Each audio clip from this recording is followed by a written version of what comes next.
Yeah, so I saw The Lost City of Zed last week, which is based off David Grann's book, and it's kind of this biopic of Colonel Percy Fawcett, who was this explorer who believed in a lost civilization in the Amazons. I'd only been like passingly familiar with it through Brazilian Adventure, which was written by Peter Fleming back in the 20s.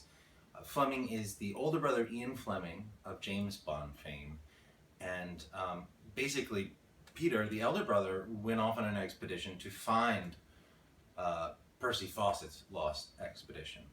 But the movie itself actually uh, kind of brought up stuff that Peter Fleming didn't really talk about in his mostly humorous travel narrative.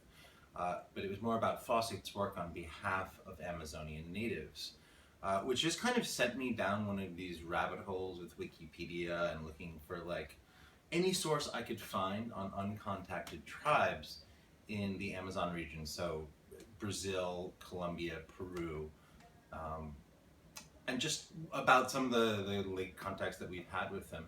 And I guess the curious thing that I discovered through all this, and this was maybe 3 or 4 late nights where I stayed up until 4 or 5 a.m. reading about this, was that uncontacted is a misnomer. Um, the tribes were originally settled, agricultural, so they weren't nomadic hunter-gatherers. That's in fact a reversion. It was that the rubber trade and the mahogany trade in Brazil and the Amazonas region was so bad they fled further into the jungle and ran away and gave up the trappings of civilization. Um, you hear a lot about the evils of the Congo under Leopold in Africa around that time. I think the evils of the rubber trade are probably quite equal, but they don't get quite the same tension.